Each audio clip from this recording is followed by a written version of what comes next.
طاہر القادری جیسے 1000 بار پھر جنم لے کے آ جائیں، وہ داتا صاحب کی ان چند سطروں کا مقابلہ نہیں کر سکتے۔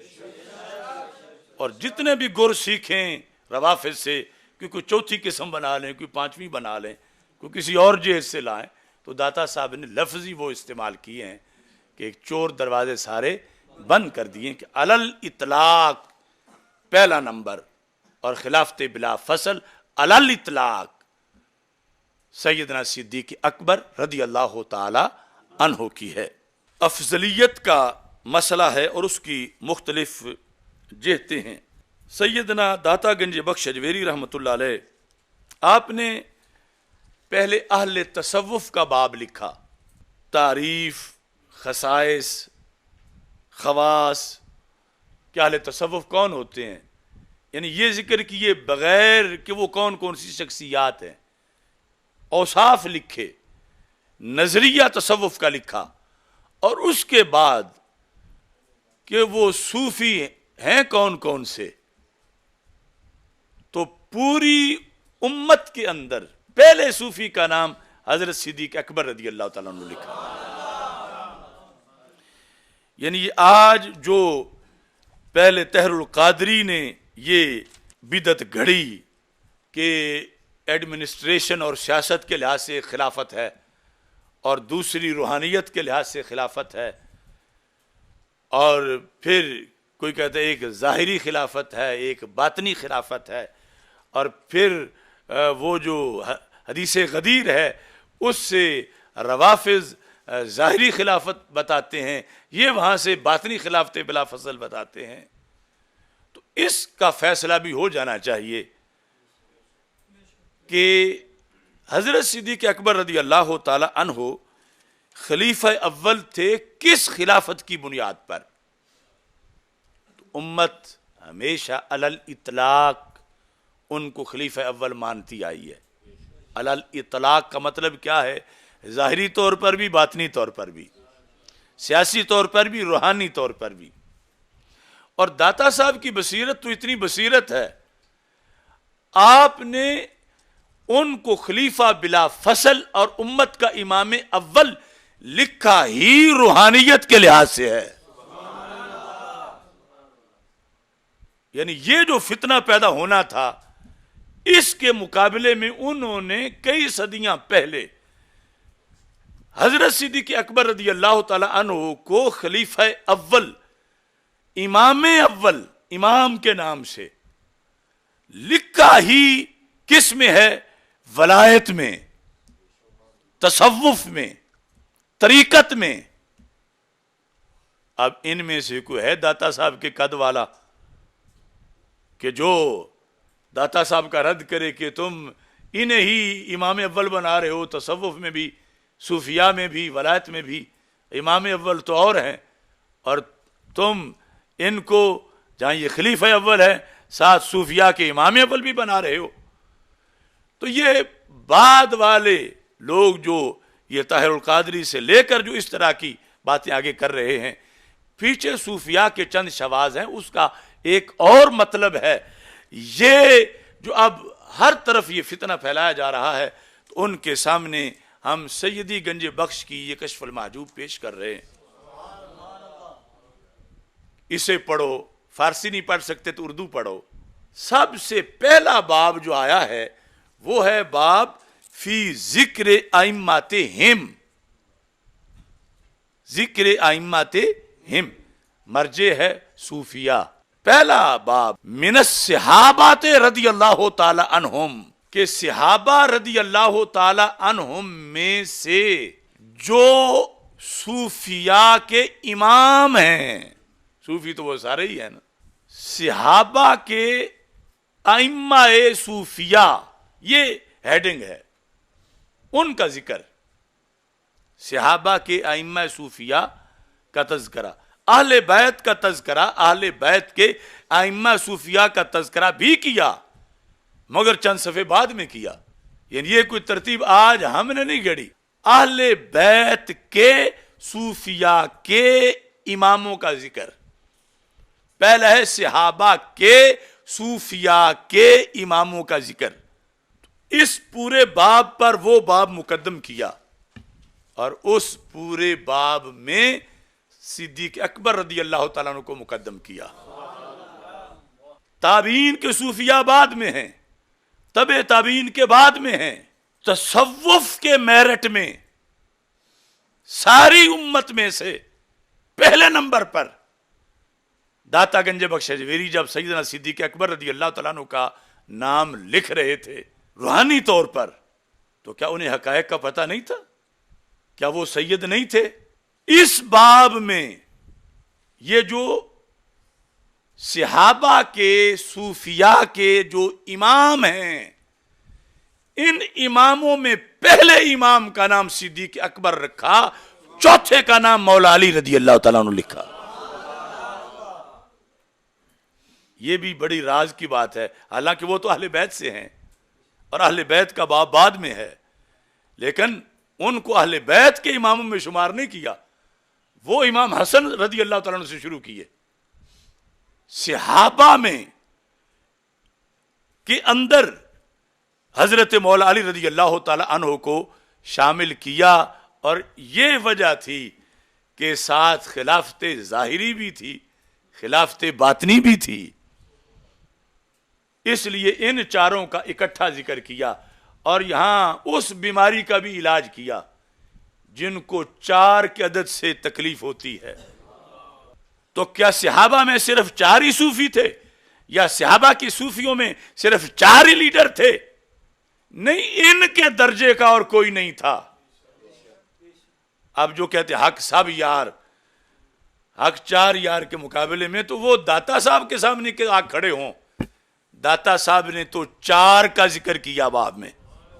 یعنی اس انداز میں سارے ہدایت پر ہیں، سارے باقی عادل ہیں، صوفی ہیں، بعد کے صوفیوں سے کروڑ درجہ افضل ہیں، مگر 4 جو ہیں یہ 4 ہیں. تو یہ ضمناً آ گیا. تو اب جو داتا صاحب نے 4 ائمہ لکھے تو 4 کا اس بات مقصود ہے، باقی کی نفی مقصود نہیں. تو اس بنیاد پر یہ تو شروع سے ہوتا آیا ہے کہ 4 کی ایک خصوصیت ہے جو دوسروں کی نہیں ہے. تو اسی خصوصیت کا عنوان حق 4 یار ہے. اور یہ کہنا کہ یہ فلاں سن سے پہلے تھا ہی نہیں، اور تو داتا صاحب کے سن کے تھے، یہ تو کب سے، یعنی اس اختصاص کے ساتھ ان 4 کا تذکرہ ہوتا آ رہا ہے. فضیلت قطعی سیدنا صدیق اکبر رضی اللہ تعالیٰ عنہ کی، خلافت مطلقہ خواہ روحانی ہو یا سیاسی، چونکہ روحانی کا اس بات کر کے آپ یہ دیکھ رہے تھے کہ سنیوں میں وہ جو ظاہری خلافت بلافظ اس کا تو جھگڑا ہی نہیں ہوگا، وہ تو صرف شیعوں والا ہے. سنیوں میں آگے جا کے ایسے کچھ نکلیں گے. آپ نے بحثی ساری باطنی خلافت اور روحانی خلافت اور ولایت کے لحاظ سے کرتے ہوئے آپ نے اس پر دلائل دیے. اب وہ دلائل سنیں. آپ نے پہلے نمبر پر صفحہ نمبر 69 پہ یہ ارشاد فرمایا، یہ سارے صفحے فارسی نسخہ کے ہیں. ایک ایک جملہ تفضیلیت اور رافضیت کے تابوت پر کیل ہے. کہتے ہیں صدیق اکبر رضی اللہ تعالی عنہ مقدم جمیع خلائق است، مقدم جمیع خلائق است، از پس انبیاء صلوات اللہ علیہم اجمعین. صرف نبیوں کا استثناء کیا. از پس انبیاء صلوات اللہ علیہم اجمعین، صدیق اکبر رضی اللہ مقدم جمیع خلائق است. کچھ لوگ آج افضل البشر بعد الانبیاء پہ جھگڑا کرتے ہیں، اور پھر کچھ افضل الخلق بعد الانبیاء پہ جھگڑا کرتے ہیں. داتا صاحب افضل البشر بھی مانتے ہیں بعد الانبیاء، اور افضل الخلق بھی مانتے ہیں، اور افضل الخلائق بھی مانتے ہیں کہ صدیق اکبر رضی اللہ تعالیٰ عنہ مقدم جمیع خلائق است، از پس انبیاء صلوات اللہ علیہم اجمعین. اب اس میں مطلب تو سارا گھر پورا کر دیا تھا، لیکن تاکید کے لیے اگلا جملہ بولتے ہیں. روانہ باشد کہ کسے قدم اندر پیش وین حد، آپ سے آگے کوئی قدم رکھے کسی کے لیے جائز نہیں ہے. غیر انبیاء میں سے روا نہ باشد، جائز نہیں ہے کہ کسے قدم اندر پیش وین حد، آپ سے آگے کوئی قدم رکھے. یہ روتے پھر رہے ہیں صرف سیاست کو، اور داتا صاحب کہاں پہنچے ہوئے ہیں. کسی کے لیے جائز نہیں اس امت میں کہ وہ حضرت صدیق اکبر رضی اللہ تعالی عنہ سے اپنا قدم آگے رکھے. یہ ایک وضاحت. دوسرے نمبر پر آپ نے ایک مطلقاً اس باب کے اندر نہیں، جو حضرت صدیق اکبر رضی اللہ تعالیٰ عنہ باب ہے، اس کے علاوہ بحث کرتے ہوئے ولایت کی اقسام اور کیٹیگریز کا ذکر کرتے ہوئے آپ نے یہ بتایا. یہ صفحہ نمبر 32 پر ہے فارسی نسخے کے لحاظ سے. کہتے ہیں ازانچہ سفارا اصل و فرع است، کہ باطنی صفائی کا ایک اصل ہے ایک فرع ہے، یا تصوف کی ایک اصل ہے اور ایک فرع ہے. لفظ کیا ہے؟ سفارا، یہ نہیں سیاست را، سفارا کہ ولایت کی ایک اصل ہے اور ایک فرع ہے. اصل کیا ہے؟ اصلش انقطاع دل است از اغیار. اب یہ کوئی دنیا داری ایڈمنسٹریشن نہیں ہے. اصل کیا ہے ولایت کی؟ اغیار سے، من دون اللہ سے دل کا منقطع ہو جانا. دل کا ان سے کوئی تعلق ہی نہیں، اتنا اللہ سے لگاؤ ہے. یہ ہے اصل ولایت کی. وفرش خلوت دل است از دنیا غدار. پہ تو صرف انقطاع، وہ جڑ ہے، اوپر ٹہنی کیا آئے گی، پھل کیا لگے گا؟ وہ ہے خلوت دل از دنیا داغدار، کہ دنیا سے اپنا دل خالی رکھنا.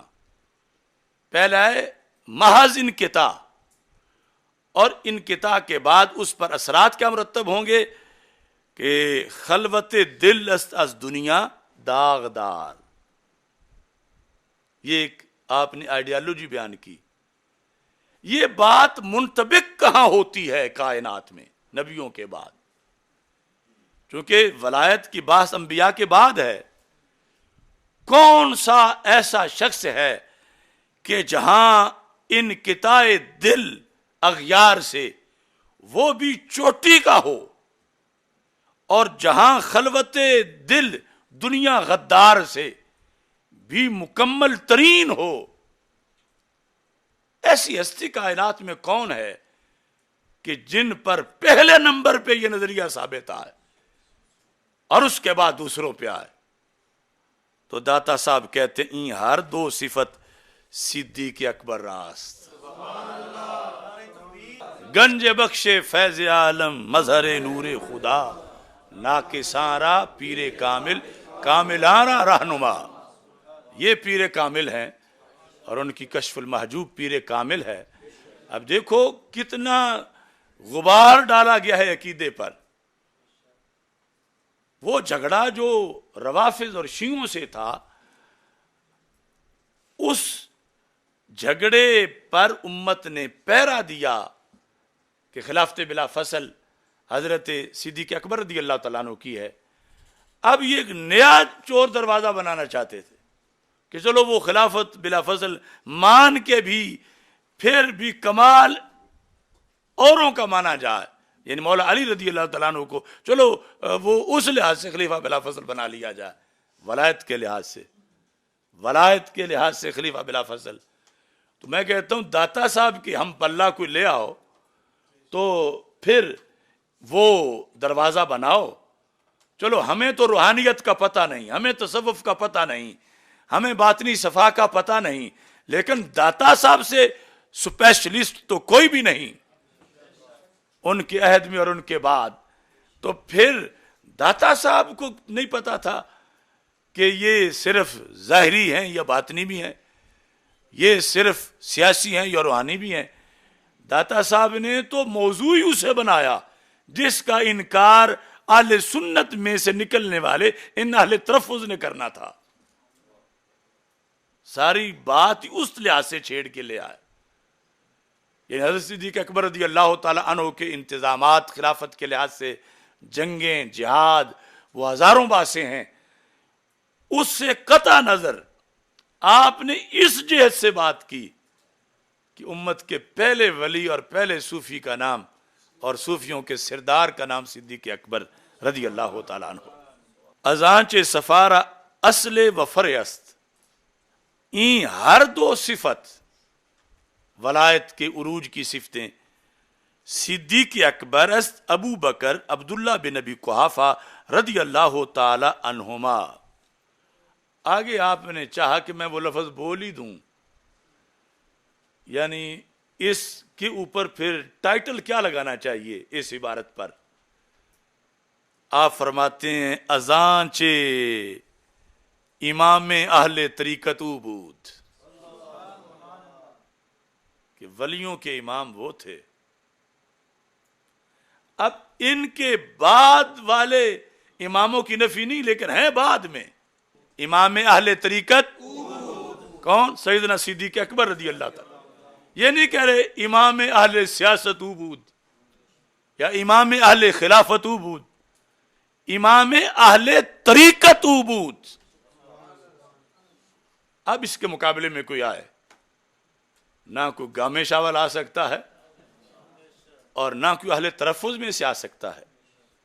یعنی انہوں نے عام سا مقام بنا کے کہ یہ وہ جی 4 دن غار میں 2 دن بیٹھ گئے تھے تو کیا ہوا. امام اہل طریقت عبود حضرت سیدنا صدیق اکبر رضی اللہ تعالیٰ عنہ اہل طریقت کے امام تھے. وہ اہل طریقت جن میں سے ایک ایک بعد والے کروڑوں اہل طریقت سے بھاری تھا، ان اہل طریقت کے بھی امام تھے. اب اس کے ساتھ آپ نے پھر اس پر ایک اور چیز کو بھی بیان کیا جو صفحہ نمبر 69 پر ہے. ہم اس کا اللہ کے فضل سے ایسا تعارف کروائیں گے کہ دکانوں سے کشف المحجوب ختم ہو جائے، نہیں چھاپنی پڑے. اب وہ خلافت والا معنی بھی ساتھ بیان کر کے پھر اس معنی کو بھی بیان کیا. یہ جو آپ نے باب قائم کیا ہے نا، باب فی ذکر ائمتہم من الصحابہ رضی اللہ تعالی عنہم، اس کی جو آخری لائن ہے کہ حضرت صدیق اکبر رضی اللہ تعالیٰ عنہ کا تذکرہ ختم کہاں پہ جا کے کرتے ہیں. جو شروع جہاں سے کرتے ہیں وہ تو ابھی علیحدہ موضوع ہے. ختم جہاں پہ کرتے ہیں کہتے ہیں کہ کے امام دین، کے یعنی حضرت صدیق اکبر از بعد کے امام دین ہما مسلمانہ ویس، سارے مسلمان امام دین ہما مسلمانان ویست عام و امام اہل طریقت ویست خاص. سارے مسلمانوں کی امامت یعنی خلیفہ اول ہونا، جس میں ہر مومن شامل ہے. سارے مسلمانوں کی بالعموم امامت بھی آپ کے پاس ہے اور ولیوں کی بالخصوص امامت بھی آپ کے پاس ہے. عبارت یہ ہے کہ امام دین ہما مسلمانان ویس عام و امام اہل طریقت ویست خاص رضی اللہ تعالی عنہ. تو اب کسی جہت میں بھی آپ نے کمی نہیں چھوڑی. پہلے ولی اور پہلے امام، اور یہ بھی بالخصوص جو روافض اماموں کی گنتی کرتے ہیں